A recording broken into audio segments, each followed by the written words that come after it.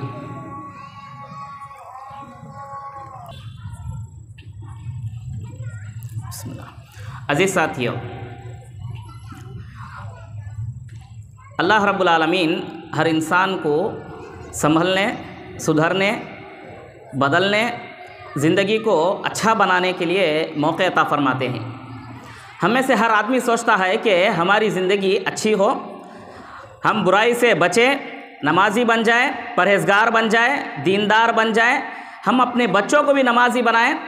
ज़िंदगी के 70 साल, 80 साल, 50 साल, 40 साल पलट कर देखें तो गुनाहों की ज़िंदगी, बर्बाद ज़िंदगी और गुनाहों में मुलव्विस ज़िंदगी देखकर हमारे दिल में ख्याल आता है कि ऐसी ज़िंदगी गुजार कर क्या फ़ायदा।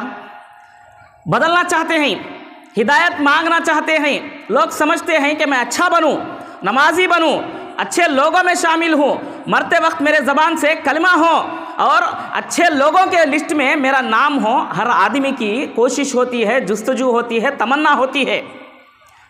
ऐसे लोगों के लिए जो बदलना चाहते हैं, ऐसे लोगों के लिए जो अल्लाह से मग़फ़िरत मांगना चाहते हैं, ऐसे लोगों के लिए जो जहन्नम से आज़ाद होकर जन्नत में दाखिल होना चाहते हैं, ऐसे लोगों के लिए जो नेकियों में सबसे आगे बढ़ना चाहते हैं, वैसे लोगों को खुशखबरी सुनाने, उनको जन्नत का मज़दा सुनाने के लिए हमारे पास रमज़ानुल मुबारक का महीना आने वाला है। ये महीना मेरी और आपकी ज़िंदगी को सुधारने के लिए, जो हिदायत चाहते हैं, बदलना चाहते हैं, रुजुमार्गम चाहते हैं, ऐसे लोगों के लिए हिदायत का रास्ता दिखाने के लिए हमारे सामने एक महीना आने वाला है, जिसको रमज़ानुल मुबारक का महीना कहा गया। सूरह बकरा की आयत में अल्लाह रब्बुल आलमीन ने कहा, शहरु रमज़ान अल्लज़ी उन्ज़िला फ़ीहिल कुरान हुदल लिन्नास। ये रमज़ान के महीने में हमने कुरान मजीद को नाजिल फरमाया। हिदायत के मौके इसी रमज़ान में हैं। इसको पढ़ते जाइए, सुधरते जाइए, पढ़ते जाइए, ज़िंदगी को दुरुस्त करते जाइए, पढ़ते जाइए, गुनाहों को मिटाते जाइए, पढ़ते जाइए, जन्नत की तरफ रास्ता लेते जाइए, पढ़ते जाइए और रब के करीब होते जाइए। वैसा महीना हमारे सामने आने वाला है। रमज़ानुल मुबारक का महीना बहुत ही बाबरकत महीना, रहमतों वाला, बरकतों वाला, खैर हमारे सामने ले आने वाला है। रसूलुल्लाह सल्लल्लाहु अलैहि वसल्लम ने फरमाया कि रमज़ानुल मुबारक का महीना शुरू होते ही एक फ़रिश्ता अल्लाह की तरफ से ये निदा लगाता है, ये आवाज़ देता है, लोगों को चीख चीख कर ये कहता है फ़रिश्ता कि या बाग़ियल खैर अक़बिल, ऐ नेकी के काम करने वाले आगे बढ़ो, आगे बढ़ो, अच्छाई के काम करने वाले आगे बढ़ो। वो या बाग़िय शर अक्सिर, गुनाह करने वाले, बुराई करने वाले रुक जा। ये महीना बुराई का नहीं, तेरी हिदायत का महीना है। बदलाओ, अपनी सोच को बदलो, अपने ख्यालात को बदलो, अपनी ज़िंदगी को बदलो, यू टर्न लो, अपनी ज़िंदगी को खैर की तरफ ले चलो, जहन्नम से निकाल कर जन्नत की तरफ लेकर जाओ। ऐसा फरिश्ता हमें हर दिन रोज़ाना रमज़ानुल मुबारक के महीने में आवाज़ देता है। हम में से कितने लोग इस आवाज़ पर लब्बैक कहने के लिए तैयार हैं? यह महीना आ रहा है तो मैं और आप इसकी कितनी तैयारी कर रहे हैं?